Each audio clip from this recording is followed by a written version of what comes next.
Ouidah, la ville de la Porte du Nord-Retour subit des changements sur le plan des infrastructures et des habitats.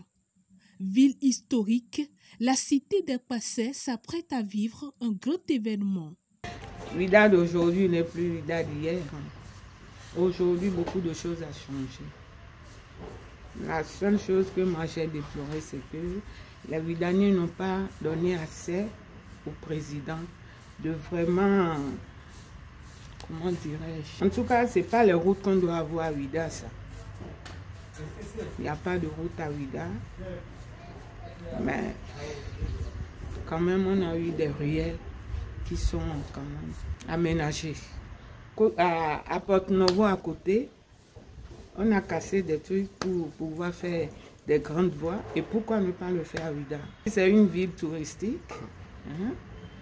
On devait aménager Ouidah comme on a aménagé Porte-Novo, par exemple. Ça fait 4 ans que je suis à Ouidah et je vois l'évolution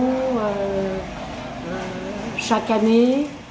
Voilà, c'est un peu long, mais tout doucement, on voit la modernité qui se met en place un peu partout. Donc je trouve que c'est une bonne chose pour les uns et pour les autres, pour se déplacer, parce que sinon c'est des rues qui sont dans le noir, qui sont mal éclairées, beaucoup de rues qui sont en mauvais état, qui provoquent beaucoup d'accidents aussi. Et cette modernité est nécessaire. Ici à Ouidah, plusieurs activités se mènent, comme on peut le constater au niveau des places publiques de la ville. Et moi, je suis à la place Tchacha, derrière le palais familial de Souza. Nous sommes ouverts depuis peu, depuis le 18 avril. On nous a tous dit qu'on était très bien placés puisque nous sommes en face du musée historique dans le quartier de Dokomé.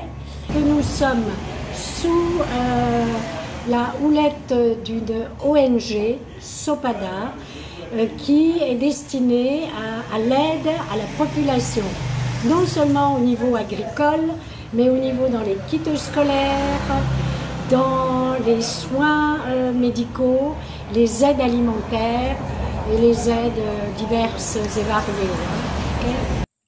Vodun Days, une opportunité d'affaires, oui, et après. Espérons que les touristes, la population béninoise, viennent goûter nos plats. Alors c'est international, mais on est disposé à faire des plats locaux pour que chacun trouve son plaisir. Sans oublier que nous faisons certaines petites choses comme la sauce tomate, nous faisons nous-mêmes, le ketchup, la purée de piment, de gingembre.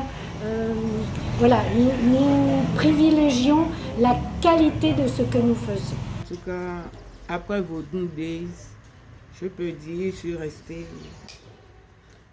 La mévente s'est installée parce qu'il n'y a vraiment pas de. Comment dirais-je? Il n'y a pas d'affluence. Et puis, j'espère que d'ici le 10 janvier, beaucoup de choses vont changer. Parce que le 10 janvier passé, même si c'est pour une journée, j'ai fait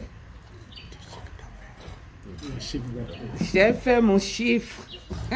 Si tous les jours pouvaient être Vodun Days, là, oui, j'aurais aimé. Même si un bon chiffre d'affaires dépend d'une bonne clientèle, ces entrepreneurs se contentent du peu de clientèle du moment en attendant la semaine du Vodun Days.